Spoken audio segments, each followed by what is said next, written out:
बुधवार की रात दमोह के अस्पताल चौराहे पर भाजपा नेता विशाल शिवहरे द्वारा वरिष्ठ पत्रकार अटल राजेंद्र जैन के ऑफिस पर हमला किया गया और जान से मारने की धमकी दी गई।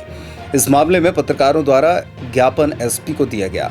पत्रकारों का समर्थन करने पथरिया विधायक रामबाई भी पहुंची।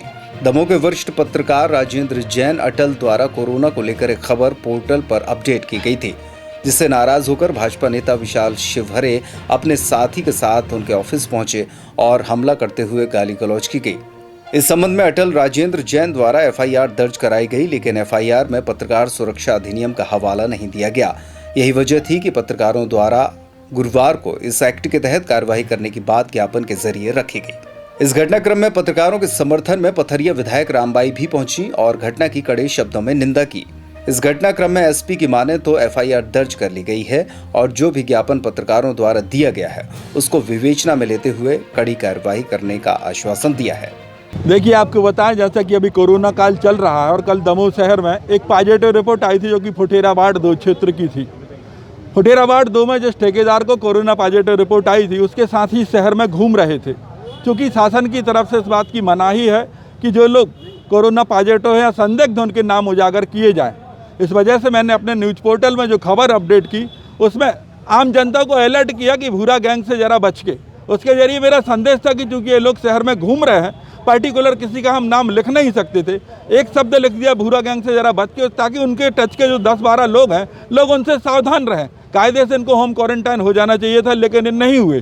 इसी बात पर से रात करीब 10:30 बजे के बाद विशाल शिवहरे ने पहले मोबाइल पर जान से मारने की धमकी, माँ बहन की गालियाँ दी और उसके बाद में वह हमारे ऑफिस में पहुंचा। ऑफिस में आने के पहले ही गाली गलौज उसने चालू कर दी।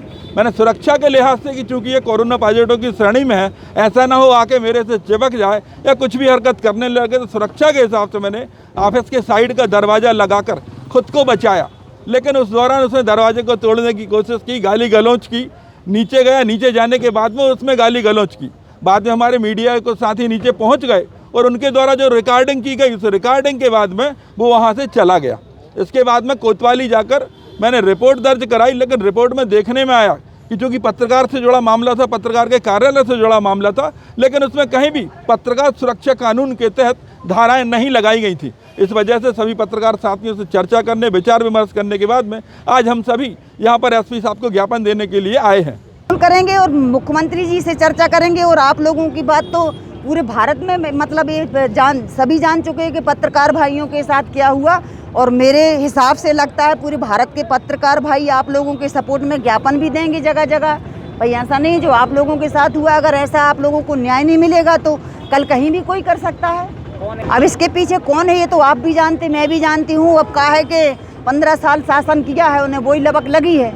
अब कोई पूछ नहीं रहा, कोई औकात बखत नहीं बची है। तो अब स्थिति जा हो गई कि, और जब मैंने पहले भी कहा, आज भी कहा, पागल हो गए लोग। ये फरियादी की घटना के बाद फरियादी की रिपोर्ट पर कल तत्काल थाना कोतवाली में अपराध पंजीबद्ध कर लिया गया था और 2 आरोपी थे, उसमें दोनों की गिरफ्तारी हो गई है। प्रकरण में अग्रिम विवेचना की जा रही है, प्रतिबंधात्मक कार्रवाई भी इसमें की जा रही है और आज जो ज्ञापन दिया है उसका भी परीक्षण करा के अग्रिम जो भी उसमें आवश्यक वैधानिक कार्रवाई होगी वो की जाएगी।